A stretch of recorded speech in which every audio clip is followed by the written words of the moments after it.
Okay, well, good evening, everyone. My name is Steve Winston, and I am with the National Jewish Assembly. Welcome this evening for our special guests, who are Roger Macmillan and Michael Rowe. I'm just going to go through a couple of house rules before we start. One, if I could ask you all to please keep your mics on mute throughout the session.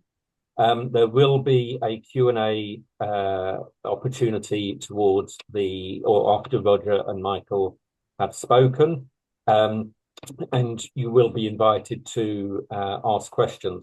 And to ask a question at any point, even whilst our guests are speaking, you can use the raise hand facility at the bottom of your screen. Raise your virtual hand, and we will ask you to put your questions to Roger and or Michael in the order that you appear on the screen, which is basically first come, first served.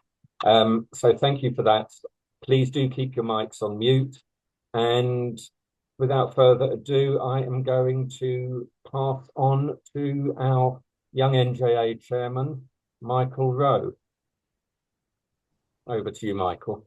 Thank you, Steve, and good evening, everyone. Good to see you all. Thank you for joining this evening's session, and thank you to Steve and to Dalia and to everyone else for putting on what is going to be hopefully a very informative and interesting event.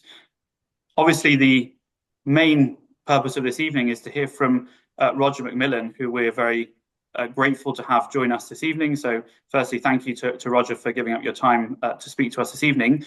Just so you all know, Roger is a former Army officer. He's a former director of security at Iran International TV from 2020 to 2024. And he is a specialist in state-sponsored terrorism and counter-terrorism with a particular focus on Iran, of course. And that's going to be the topic of our conversation this evening, a very topical conversation, given all the different things that are happening at the moment, both around the world, but also in the UK. So we're going to come on to some of that. So so we're clear on the structure, Roger and I are going to have a conversation for around 20 minutes, and then we're going to move to take questions and answers, and Steve's explained how that's going to work. So we look forward to hearing from you all shortly. But if I can just start by asking you, Roger, firstly, if you could please provide us on an update in terms of the situation now in Iran, and we'll focus. Let's start with our focus on Iran before we move on to their effect across the world. The situation at the moment, and specifically, I think, would be good to know where we stand in terms of US intervention, given we seem to be in between two different stages of the operation. So, please. Thank you very much indeed. It's a real privilege to be with you all tonight. And I'm grateful for you giving up your time to listen to me. We're at a very complex point in the whole conflict period. The 40 days of war ended some 49 days ago. So we've had more of a ceasefire than we had of conflict. And we have heard in the last sort of week or so lots of negotiations about not just a ceasefire, but some have termed it a peace deal, which I think is a little premature, because for there to have been a peace deal, there has to be a victory. And neither side can really agree or decide exactly what it is that they are seeking to have achieved in this conflict. Normally, you would have a strategic intent and a set of things you wish to achieve doing it, but that seemed to change, certainly from the American perspective, throughout the 40 days of conflict. And we're now at a position where we're trying to negotiate an extension to the ceasefire, which will ultimately give us the opportunity to discuss or to look at the key aspects for certain people, which is the end to the nuclear ability or capability for Iran, but also allied to that is the end of the proxy network that they operate throughout the Middle East, and also for the proxy network they operate globally. By that I mean clearly Hamas and Hezbollah, but also the other Iraqi Shia PMF, which destabilized the region as a whole, right the way down to the south to the Houthi and Ansarallah, and also the other organization which operates, as we've seen in the UK. But this is a very dangerous procedure, because if we're not careful, if the Americans and Israel are not careful, specifically the Americans are not careful, you're going to hand the Islamic Republic of Iran a real ability for them to have what they want. They have effectively their cake and eat it. They will have 60 days to decide what's happening to the nuclear capability. But in that period, they will be given, there will be an unfreezing of assets, anywhere between $12 billion and $24 billion. Some of it currently in Qatar is held legally in Qatar for their behalf. And with that, the Iranians have already said, the Islamic Republic have already said, that they will use some of that money to replenish their missile and UAV stocks. And that's not what we want, even though it's supposed to be used for humanitarian purposes. They've already categorically stated what they will use it for. And they will use this as a period to realign themselves, to reassert their control and dominance over the region, and certainly over the country. And why this is at risk, because the more time we give them, they're experts at this, they're experts in trading time for space, and they will use this period to basically consolidate themselves. And quite frankly, unless we're careful, we'll be back at square one. Donald Trump said, we've had a regime change, and that is nonsense. We have not had a regime change. We have changed the leadership. And we have changed the leadership from a degree of leadership which was perhaps more malleable and more, you could deal with them more. And what you've done is you've actually stripped away that layer.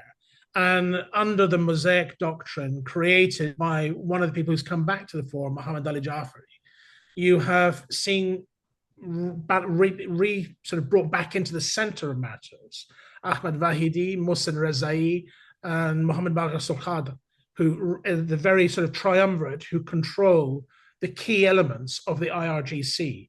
And this is perhaps why Mojtaba Khamenei is the supreme leader in name only. He is not his father, is sidelined. And what we've seen is we're perhaps moving now from a theocracy to an autocratic military dictatorship run for the benefit of these people and their acolytes.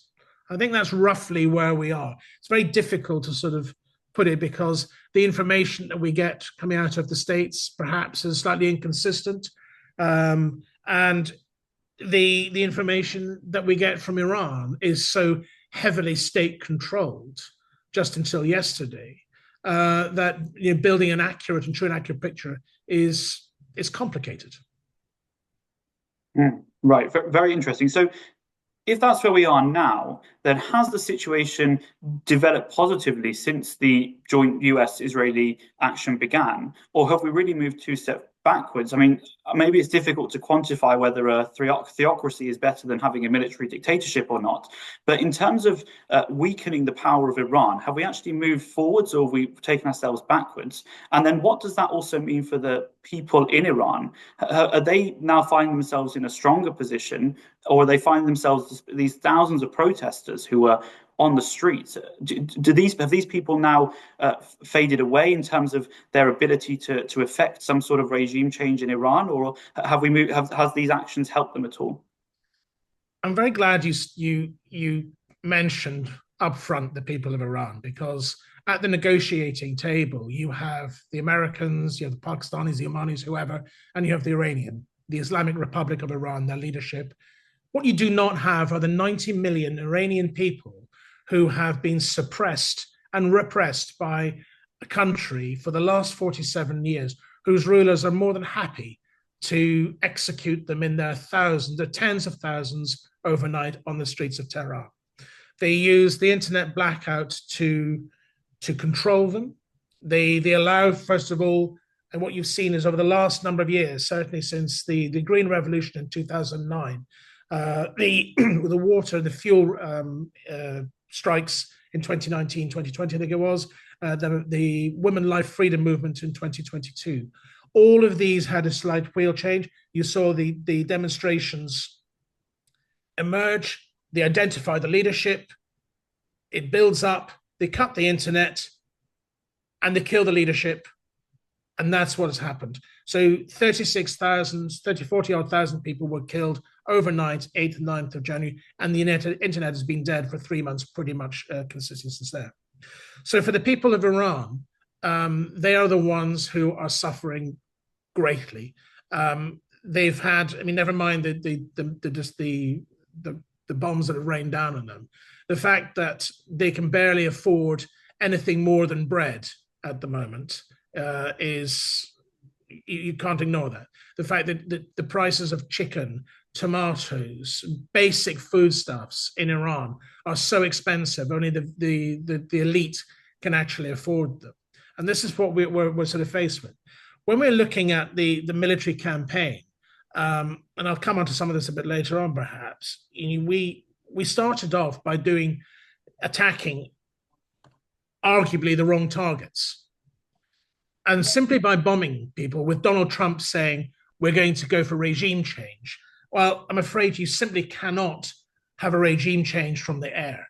To effect that kind of regime change, you need to create the conditions for it. One of the ways you can create the conditions is by attacking them economically and financially. And to date, we've seen sanctions on people and individuals and the odd group here and there, but not the major organizations such as the Bonyad Mustafa, Astan Khosrazavi, the NEOC, who control some 60% of the Iranian economy, and shutting that down, for example, rather than killing him, shutting Ali Shamkhani, the former Secretary of the National Security Council, who between him and his son, they ran a multi-billion-dollar ghost fleet for whom they benefit from sanctions. So by attacking them, removing their ghost fleet, shutting down that capability, taking what hits them hardest, removing the funding from them, denying them that freedom of mobility, because the economic aspect is a Clausewitzian center of gravity, whereas the IRGC and their defense and their other capabilities are more of a critical capability that in support enhance. And I think I'm not saying that you don't do one without the other, but it's a sequencing of it to do that. So you're already degrading it. One of the military bonyads, for example, is called Khatam al-Anbiya, and that is effectively the construction sort of grouping. And that's, in the UK terms, it's like having CBRE, Mighty, and Balfour Beatty all rolled into one in your back pocket on speed dial. So when we heard about the attacks on the railway bridges, etc., cutting the communications, cutting the infrastructure so they can't reinforce missile sites, those were operational within 48 hours because the call was made. Let's get them back let's get them back up and running. We've had now 50 odd days of a ceasefire, and the missile tunnels have been dug out.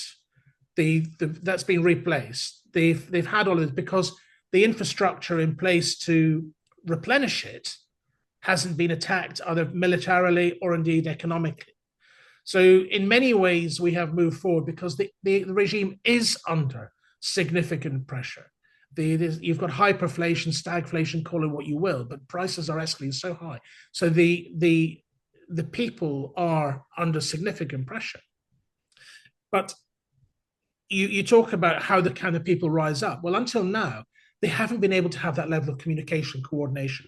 So you don't know what's happening in Rasht or Mashhad or Qom or Tehran, Bushehr, anywhere, Bandar Abbas. So you can't coordinate across the groups. So you don't know if what you're doing is part of a consolidated effort.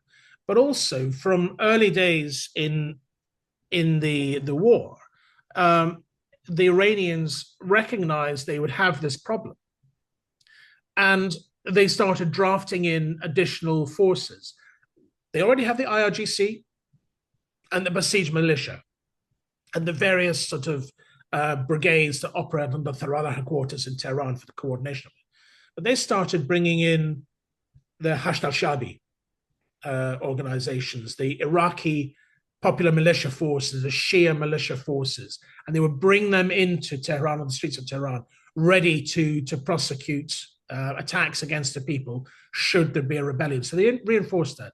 In particular, they brought in one of the Shia commanders, a horrific man by the nom de guerre of Abu Azrael, the father of the angel of death, who used to torture and flay and kill ISIS terrorists. And he is now ready to go and do that, but not terrorists, but the ordinary Iranian people on the streets of Tehran, should push come to shove.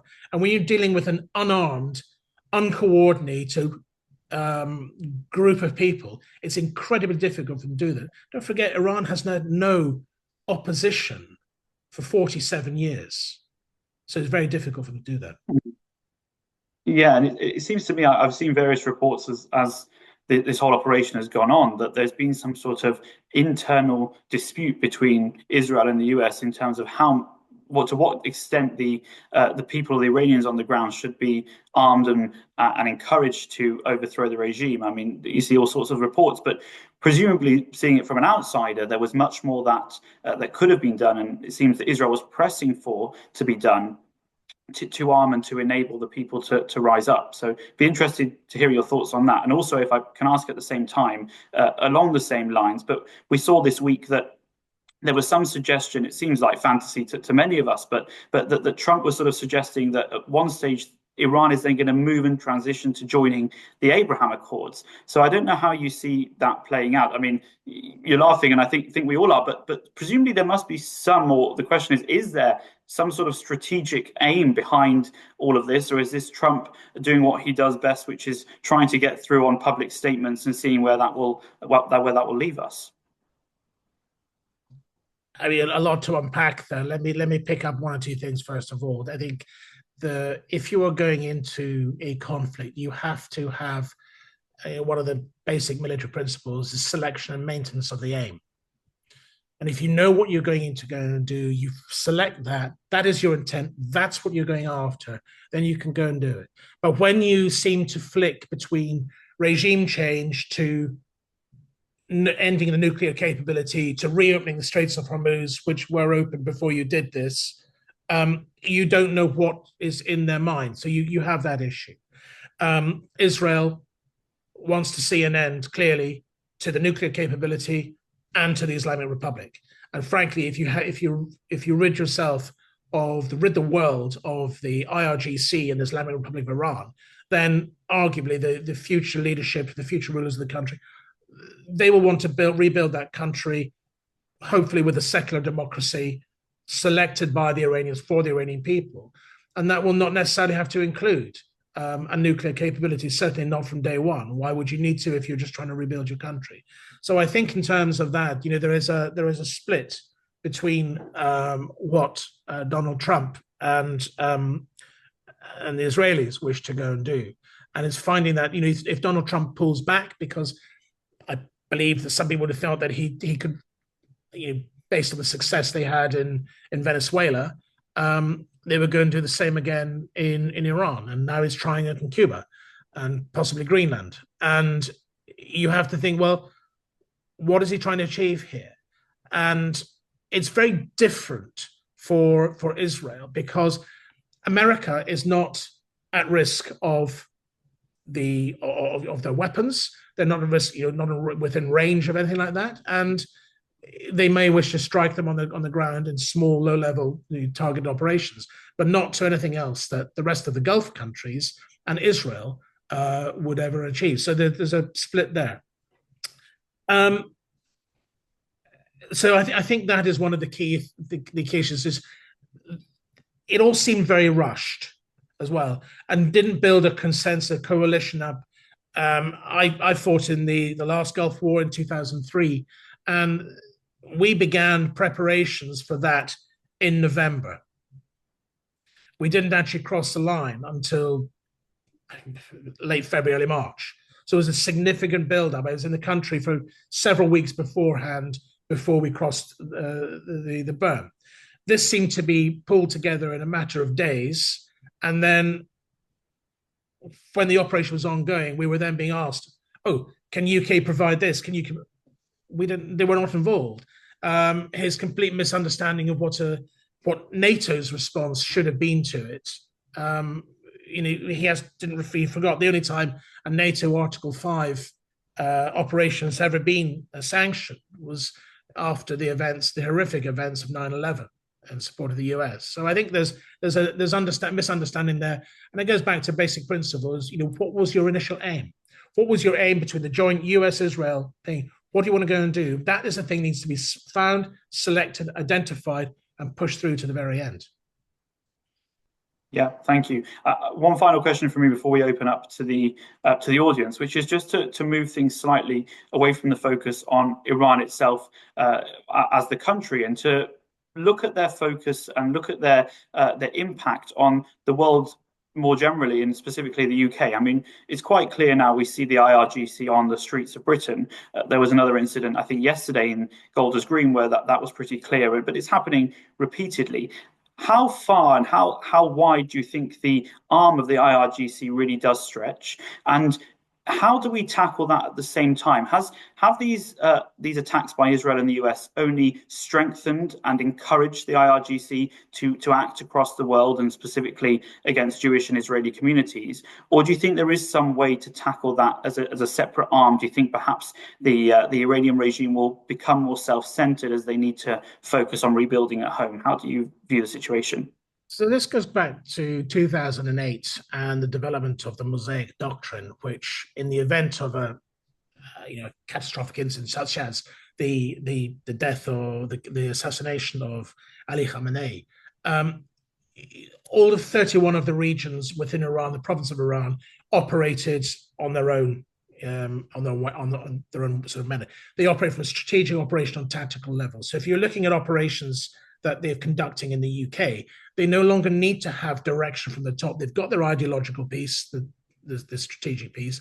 They're operators in the middle, whether they are like Mohammed Bakr Saidi, who is the man arrested and then extradited to the States a few weeks ago for having been the one who ran Harakat al-Shab al-Yamin al-Islamiyya, who did those horrific attacks in UK, the Hatzalah one in particular, and in Europe. So he was the linchpin at the operational level, and the tactical level is done by others. So we have seen.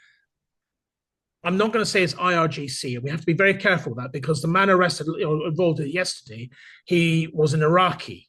Okay, it's social media and other people say, "Oh, he's Iraqi, therefore he is."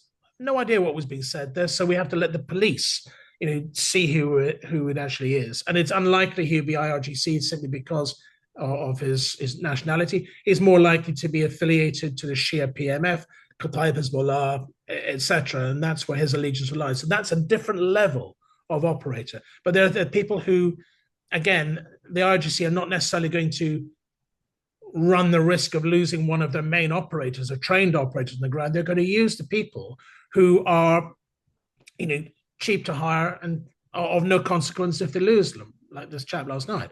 But it does create a significant problem for not just the Jewish communities in the UK, but also the Persian communities in the UK. And there's both of those communities who are feeling the pressure and are at significant risk from these state-backed, state-sponsored actors operating in the UK, often without any knowledge whatsoever of who they're actually operating on behalf of. So it is a significant problem. It is a risk, and it's something that everybody needs to be cognizant of. 100%. Yeah, no, thank you for that, and for some very interesting opening half an hour. We're now going to take some questions from the audience. So we have a hand up, but I'd encourage others to put up their hand or ask a question in the chat, and I think Steve will facilitate you asking your question. Okay, and just a reminder that please get straight to your question, and let's not have speeches. Okay, Benjamin, hi. You can unmute yourself. Thank you. Please put your question over to Roger. Yes. Hello. Benjamin, are you there? Yeah, I'm here. Can you hear me? Yep. Yep, we can hear you. Roger, after 47 years of Western talking, that's what we've done. 47 years of Western nations talking while they watch Iran sponsor terrorism in all kinds of ways through the Islamic Brotherhood, through all kinds of terrorists, Hezbollah, you know. God bless you, I love you. And Trump, at least they've taken action. Who are we to say the kind of actions they've taken is not perfect? I mean, a book can describe an action, but a real man takes action and places their nemesis. And that's what Trump and Netanyahu have done. They've toppled Hezbollah. Hamas is history. The IRGC, I don't know, any of them that comes out, we wipe them out. How is that not the best solution? Why are we not calling the whole world to look? We've done your job for you. The Islamic world that keep crying that Iran is a state-sponsored terrorism organization that is destroying the Middle East. Why are they not rising to topple the regime? Thank you. So I know it's not the clearest line, but I think Benjamin's question was along the lines of we've seen that Israel and America have taken action against Hamas and Hezbollah, and no one else was doing seemingly doing anything to counter those threats. So who are we to criticize them for their action? I think is that about right, Benjamin, of your question? Yeah. Okay, I mean that's your point, and it's very well made. We are allowed to criticize and comment because it is a free nation, and if we're not allowed to do that, then I don't know what the point of being here is. We might as well be in Islamic Republic of Iran, where you're not allowed to have that freedom of speech. These are my personal views. There are also views of other analysts and people who have looked at the Islamic Republic for a long time, and perhaps just bombing people and bombing them back to the Stone Age, as he was put, is not necessarily the best way of doing it. It is a country that is in the future has got 90 million people who are incredibly well educated and will do much good for the rest of the world if they are freed from the people that they are currently shackled by. And these, as I said, if those are your views, and I respect you for it, these are my views, I'd ask you to do the same. Okay, thank you, Roger. Tracy Benjamin, if you could kindly unmute. Thank you. Hi there. Thanks, Roger. Really appreciate your insight. Could you give us some idea of why the UK government is so weak on the subject of Iran, why they haven't kicked out the Iranian ambassador, why they haven't prescribed the IRGC as a terrorist group? We seem to be just treading water and frightened to make these difficult decisions, which, if you look at Europe have prescribed the IRGC, or should I say most of the EU countries have, as a terrorist organization. Why are we so weak? You say why are we so weak, and then carried on. I thought, good question. We could have left it at that point, and you're absolutely right. But unfortunately, with Iran and the IRGC, it's not just this government; it's successor governments for the last 30 years who have failed to rein in this organization. There is significant pressure from, as I understand it, from the Foreign Office to maintain the diplomacy and diplomatic relations with the IRGC and with the Islamic Republic. But you have to remember that the IRGC is so heavily interlinked across government, the state, the economy, the theocracy, the whole lot, that it is woven into the very machinations of state. So I sort of see both sides. I recently wrote for LFI a paper which gave the government a couple of policy aspects. The first, one of the key things is look, you don't need to do anything else other than at the moment prescribe the IRGC Qudsforce, because that is the military or the militia part of the organization, which is responsible for running, funding Hamas, Hezbollah, Ansar Allah, and all of the operations around the globe, certainly in Latin America, and also from the embassies here. At some point, we will need to engage with them economically, and dare I say it, diplomatically as well. But shutting down their embassy here, it's complex. What will it achieve in the short term? We'd have our own embassy shut down. But the question I think you probably are, does that really matter anymore? Have we sort of turned the dial to a point that it doesn't matter, and that we are very close to? Are we there? I don't think we're quite there yet. I would still hope at some point very quickly that if there is a regime change, you've got to have someone on day one to engage with, politically, military, diplomatic, call it what you will.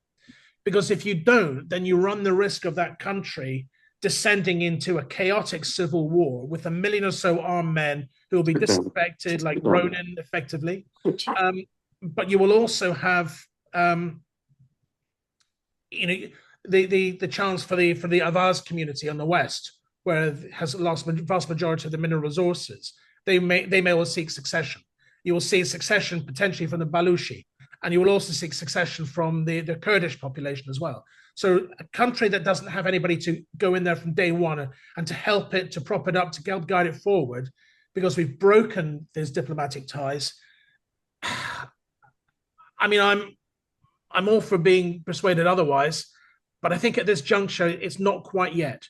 I think we're far from it, but I think going for the Quds Force, the prescription of that, which you can lump people into that, by the way, because we all know that the first and second secretaries have got a QF affiliation. So you can start ridding them out.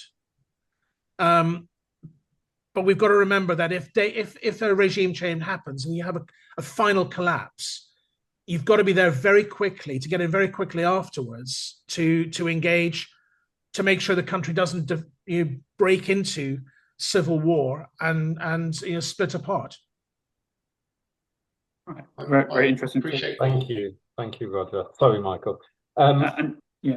Sorry, go on, Michael. Just to say that, as Steve may highlight afterwards, that the NJA has been running a campaign to encourage the government to prescribe the IRGC, and also the Muslim Brotherhood, who both of them we see an urgent need to prescribe. We held a briefing in the House of Lords not so long ago on this issue, and obviously it's something which is increasingly becoming more and more important. It was mentioned almost in the King's speech, so I think we're going to see a lot of movement on it coming up, and hopefully your policy paper will have some impact on that as well.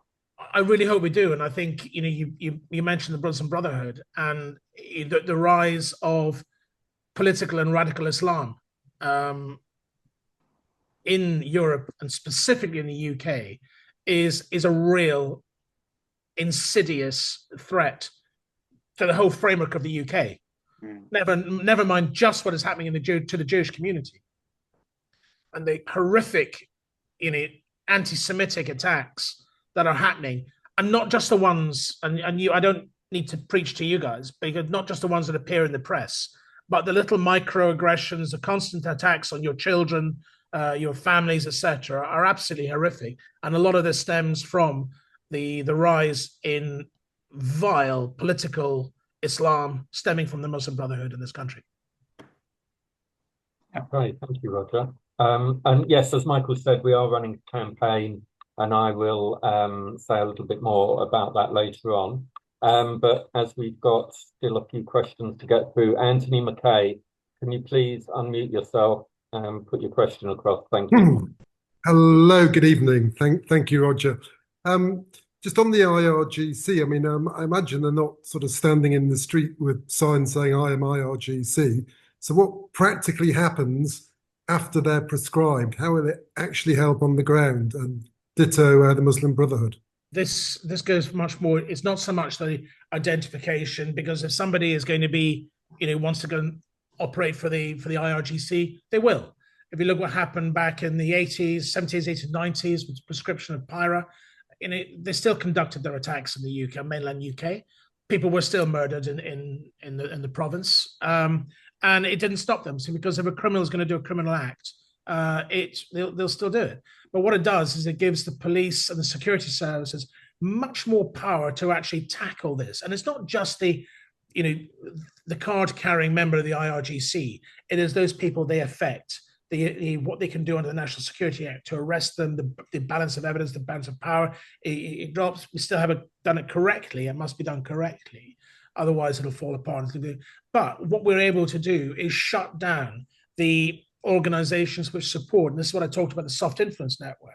So you have your Press TV and that horrific individual, Chris Williamson, and the other one, I call him David Miller, who have that ghastly anti-Semitic program, Palestine Declassified, which operates, although Press TV is no longer, an entity in the UK, they still record and broadcast shows from a studio in West London. Okay, the guy who owns that particular entity also owns another company, and it was written about. I helped Camilla Turner write about it in the Telegraph a couple of weeks ago, and he runs a company which is able to sponsor skilled worker visas for the UK, along with 141,000 other companies who are able to bring in skilled workers to the UK. And that includes, as I found, A&S Tires, hand car wash in Cardiff. So whilst Nigel Farage said that IRGC, they're on the small boats, are coming in, not a bit of it. They will bring people in, and not just IRGC and Iranians, but Iraqi, Shias, Afghanis, Fatemayoun Brigade, all of these other people. They will come into this country through more legal methods. And again, that's something we need to shut down. We have to shut down certain companies. And it may surprise you, or may not, that you have a man who ran the funeral prayers for Hassan Nasrallah, who is effectively the head of comms and PR for Hezbollah, who's a company director in the UK. You have to ask yourself why these people are able to do it, and why we still have Hispan TV, Lua Lua TV, Press TV, countless others operating as digital channels here in the UK, propagating filth from UK overseas. This is the bit we need to shut down. That's the only way we're going to protect ourselves. Okay, thank you. Okay, Martin Cohen, can you please unmute yourself? Thank you. Martin? I think you're muted, Martin. Martin, you're still muted. There you go. Sorry about that. Right. I'd be very interested in knowing your feeling about the people who are actually negotiating with the Iranians, because I understand it's Kushner, Witkoff, and an American. When they've asked for a ceasefire, surely that is something that should be coming from somebody who is losing a war and not winning a war. I thought that was sheer madness, that they wanted a ceasefire at this time. Do they really have anybody within the advisory committee who understands warfare as well as politics, as well as doing business with Arabs or Muslims? Because at the moment we just seem to have two self-serving, maybe three self-serving people who are acting as advisors to Trump. It's just a complete, utter mess. They should be got rid of completely.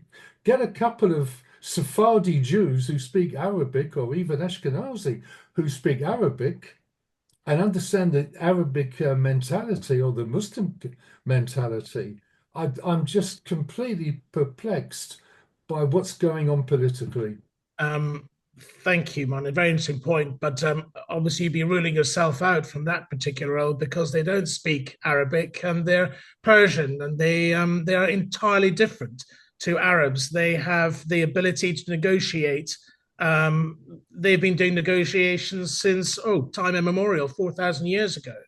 Yeah. And you'll note that it was actually the Iranian MFA spokesman who likened the negotiations from, I forget which emperor it was, but the Roman emperor about 400 AD, I think it was, somewhere maybe before that, something about 400 AD, who had to negotiate terms on the Circassian terms simply because the Persians won. And this is what they do. They remember, the Persians, as I said right back at the beginning, they treat this, if they still exist, they've won. It's a victory. However pyrrhic it may seem, it's a victory. And unfortunately, your Secretary of State for War, your Vice President, who are ex-military, but they did a few years and that was it. They didn't have the negotiating skill set of Rubio. They don't have the skill set of previous Secretary of State for Defense, such as call sign Chaos, General Jim Mattis. They don't have that level of expertise. I don't necessarily believe that they listened to some of their agency advisors. I'm not sure what their campaign plan was, but you certainly you want to be negotiating from a position of strength, and I don't necessarily think they're doing so. Strategically, this is, whilst America may have won the war, Iran is winning the ceasefire, and I think it was Donald Trump who said in 2020. And you can on the 3rd of January 2020, you can check this on Twitter. Donald Trump actually put out there saying, Iran has never won a war, but it's never lost a negotiation. And what does that tell you? And I don't necessarily agree with putting, a couple of Arabic-speaking Ashkenazi Jews in there to negotiate, because you're dealing with some of the most tough negotiators in the world. And remember, they control the Strait of Hormuz. Quite frankly, with the Strait of Hormuz under their control, and the fact they've got the undersea cables that pass underneath, they don't actually even need a nuclear weapon. They can go down there with a shovel and cut the lines, and $1 trillion worth of trade stops in a heartbeat. So they're the ones negotiating, sadly, from a position of strength. Thank you. Thank you, Roger. That's very insightful. Okay. Dina, could you please unmute and put your question across? Thank you. Dina, yes. Dina, can you start your video? Hello, Dina. Dina, are you there?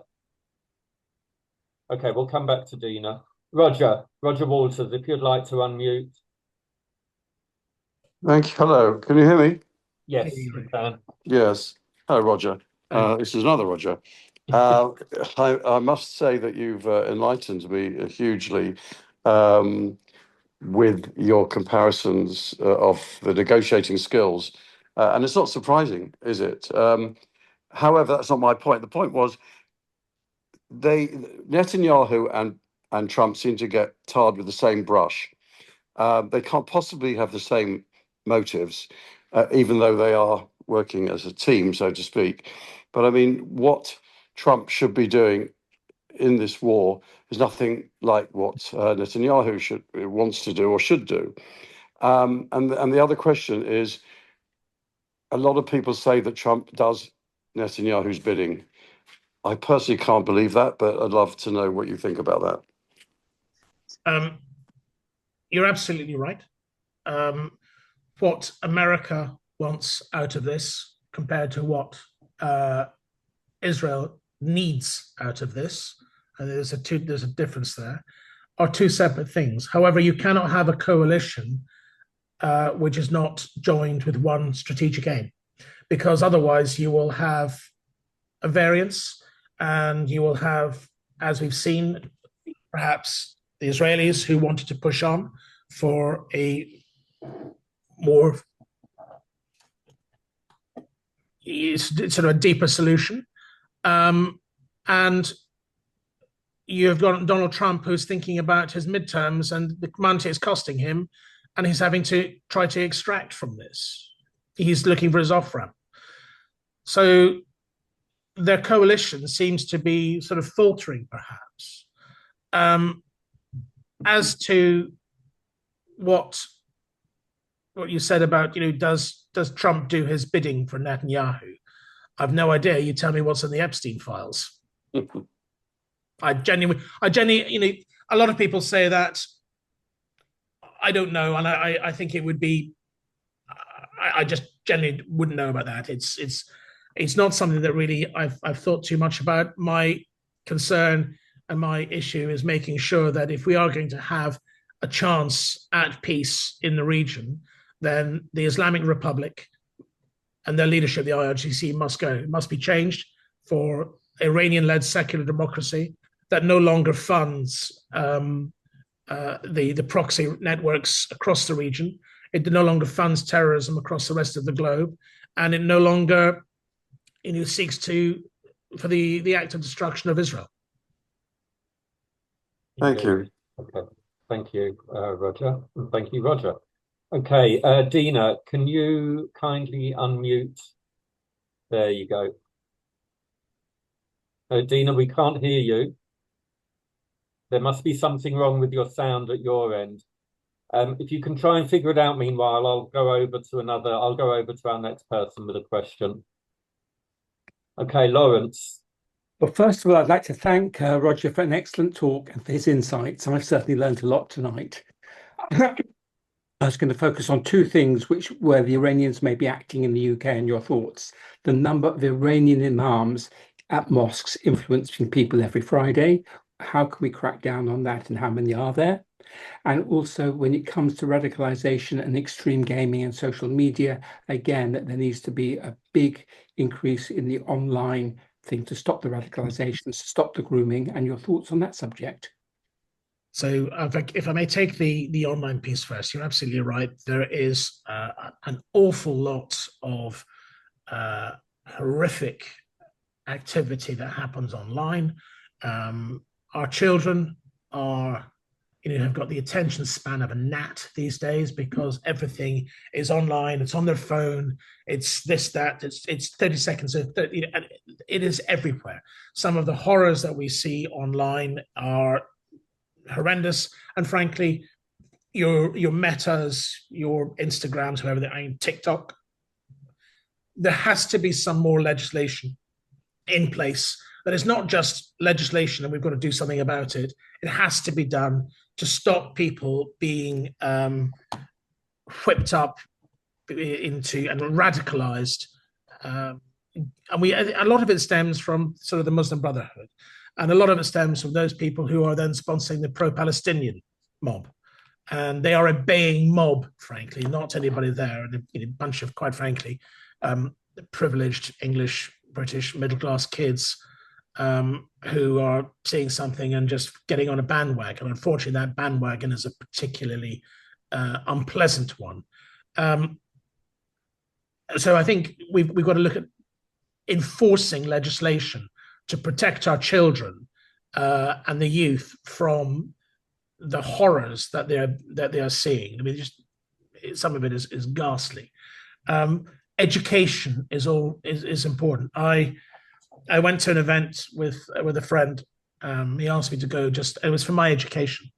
I went to the synagogue in St. John's Wood, where a lady stood up and said to the MP, "This is horrendous. My daughter was at school, and her history teacher started saying, 'Oh well, Hitler wasn't such a bad man. He'd been abused as a child.'" And I was just thinking, here I am as a simple guy. I am deeply offended by this. And that is the kind of stuff that teachers are putting to our children in the UK now. And something has to be done about this. I suppose, in many ways, me being sort of slightly involved with the Jewish community and the Persian community is really from my youth. My neighbours in Edinburgh on one side were Persian, and on the other side they were a very, very old school Jewish couple. So I've been sort of sandwiched in between, and it sort of caught up with me 55 years later. It was lovely. But when I hear things like that about how teachers are skewing information for our children, how teachers are normalizing these things, and yet, if you say anything that is, you can't do that. The Rotherham grooming gangs, for example, it all needs to be shut down. There is so much wrong with our country. There are so many people so timid and not having the guts to stand up to the likes of David Claudin or whatever it's called this week, Zach Polanski, and calling him out for some of his actions, some of his activities, which is horrendous. And you're absolutely right. When I hear things like that, it's horrific.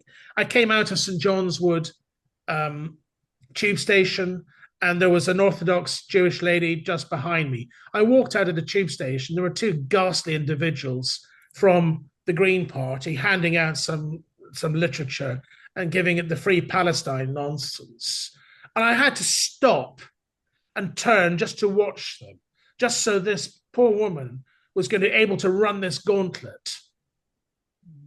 Why do you have to do that in the streets of London? So education is critical. And I think that's the first port of call. So that, when I grew up and there were Jewish people, there were Muslims in my class, no one cared. We cared more about the football results than anything else. But now the hatred that seems to be taught to our children and accepted, by communities as the West as a whole. And, I was reading an interesting article online today that a Jewish lady said she felt safest in Dubai and not so much in the UK. And I find that particularly sad. So that's the first part. The second piece is, what you said about the mosques. And there are Shia mosques, and they're absolutely fine. We all have the right to follow our own religions, should you have that. And that's, one of the benefits of being British. You can do that. But there is a fine line. And it's when you have organizations like the Islamic Center for England, which hosts, the imam there, he is a personal appointee by the supreme leader.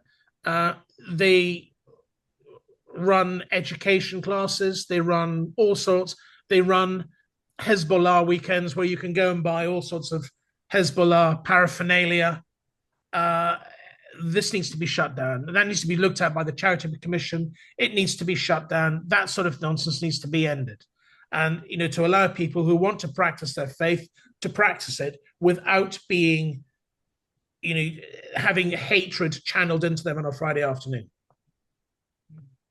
Thank you, Roger. Yes, it's all incredibly worrying and just unfathomable. We've got one last question from Mina. There you go, Mina. Oh gosh, can you hear me? Yes, we can. Oh, brilliant. Roger, thank you so much. Very quickly, one of the things regarding within our own country here and the influence of the Muslim Brotherhood, which is like a cancerous red throughout the entire world.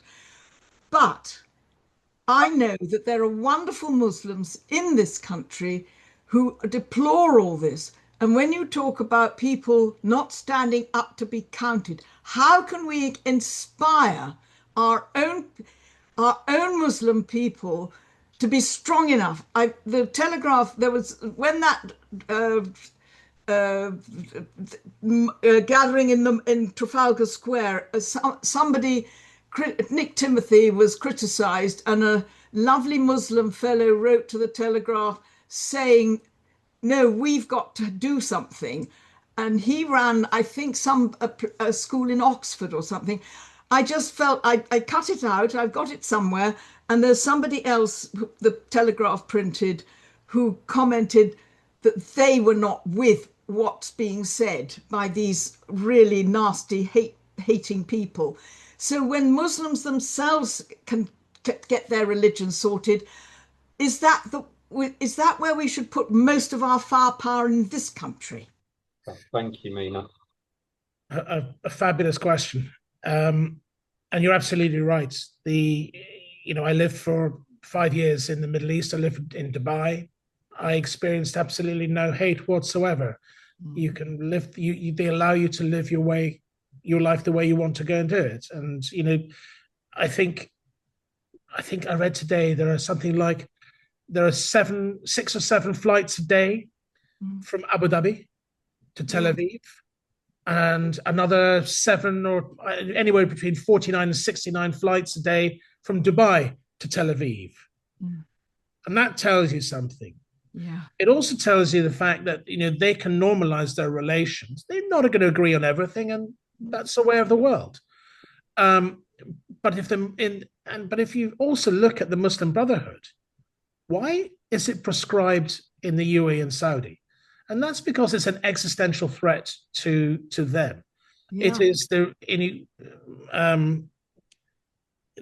Mohammed Morsi in Egypt. He rose to power. Yeah. Abdel Fattah Sisi didn't really like it, so he and a mate of mine, we were at Santos together actually. Then I looked at the television one night, and there he was as Sisi's comms officer. That's interesting. They took control, and they sort of kicked the Muslim Brotherhood out. But it is a cancer that has grown throughout Europe and the rest of the West, and specifically in Britain. You now have the rise of the Green Party. And I remember the 80s and the 90s when the Greens were a bunch of smelly hippies. Forgive me if anybody is that persuasion here, but, you know, there were a bunch of smelly hippies asking you to, you know, do more about sort of green energy and recycling and not quite eating so much meat. Fine. I can jam with that. I'm comfortable with that. But when you now see it being run by David Plowden and Mufid Ali, and it's an Islamo-Marxist organization, the hard left competing against the hard right. I mean, I go back to the halcyon days of the 80s and 90s where we had tripartite policies. The metronome just shifted like that. Now you've got this, and the Labour Party is so concerned about the loss of their vote to the hard left, as the Conservative Party is to the hard right, and we're going for these pendulum swings. And a lot of this stems from certainly on the left, from the insidious behavior and of the sort of the Muslim Brotherhood and the pro-Palestinian. What can I ask anybody? What on May the 7th, when we had the elections, what on earth does foreign policy, UK foreign policy, have to do with local elections? The answer is nothing. But we have allowed, and as Tony Blair said the other day, we have allowed politics to be the politics of the next 3 to 4 years to try and get in. It's a policy of appeasing people just to stay in power. We have lost the art of policy and strategy, and we need to get back to that. Otherwise, we are heading down a pathway which is deeply unpleasant for the UK. We will see areas which are no-go areas for British people. And that mustn't happen in this country.